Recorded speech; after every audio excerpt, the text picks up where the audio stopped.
ဒီမှာဒီမှာလာပြီဟိုတွေကလည်းအများကြီးပဲပြေးလာကြဟိုမှာဟိုတွေကကောင်တွေလည်းလာကြရေးအများကြီးပဲသူတို့ကဂုံချောင်းကနေမလာပဲနဲ့ရေတွေကနေပြေးလာကြတာဒီမှာဒီမှာလက်တွေအများကြီးပဲချစ်စရာကောင်းတာရေကတိတ်မကြည့်ဘူးနော်ဒီမှာမင်းစီလာနေတာဒီမှာဒီကောင်ကြီးကမင်းစီလာနေတာဒီမှာမိုက်တာချစ်ပါအောင်လာကြတာတန်းစီပြီးအများကြီးပဲကြည့်အိမ်ရှိကကန်ထဲမှာဒီမှာအများကြီးပဲနော်ကြည့်အောင်ချစ်စရာကောင်းတာကြည့်ပါဦးချစ်စရာလည်းကောင်းတယ်သနာစရာလည်းကောင်းတယ်သူတို့လေးတွေကြည့်အောင်ခင်ဗျားကျွေးမှစားရတာတွေ့လားအများကြီးပဲကောင်းလို့အများကြီးပဲဟိုကောင်းတွေကမလာကြသေးဘူးနောက်ဆိုရင်ပေါင်းများဝယ်ထားလို့ရပြီလားကျွေးစရာတနေရတာရသွားညနေတိုင်းဆိုအမြဲလာကျွေးလို့ရရင်လောက်ဆိုရာဒီလူကောင်းတော့ကြည့်အောင်တကောင်တက်ပြီးတော့လှနေကြအစားဦး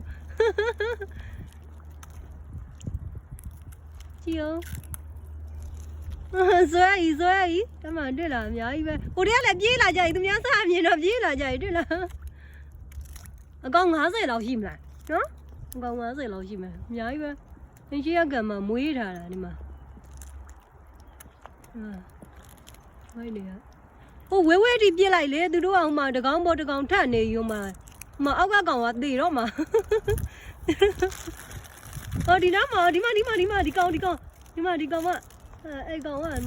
အမိုက်တွေကြားထဲရောင်နေသူမမြင်ရဘူးကြည့်အောင်ဒီကောင်အမိုက်တွေထဲမှာဒီကောင်အမိုက်တွေထဲဆိုမမြင်ရဘူးကြုံချောင်းတာ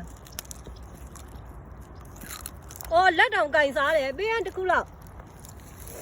ဒီမှာဟုတ်ကောင်ရမကိုင်းနဲ့နော်လက်တော့မကိုင်းနဲ့နော်ရလက်ကတော့ကင်စားတာတော့တွေ့လားချစ်စရာကောင်းတာမေး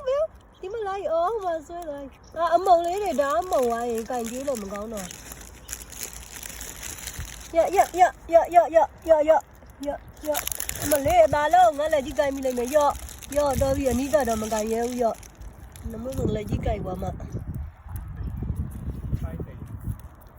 အဲ့ဒါကျိုးတွေပါနဲ့ညှိထားလို့လေတခုနဲ့အဲ့လိုမျိုးကြောင့်မကုန်ဝိုင်းလားနောက်နေ့ပေါင်မုံတာများဝယ်ခဲ့တော့တရက်နှစ်ထုပ်မလောက်ဘူးနော်အဲ့လောက်ဆိုရင်ဒီကောင်တွေတအားများတာသိလားချစ်ဖို့ကောင်းတာကြည့်ပါဦးချစ်စရာကောင်းတာကြည့်လက်ထဲဒီတောင်လာစားတာလေ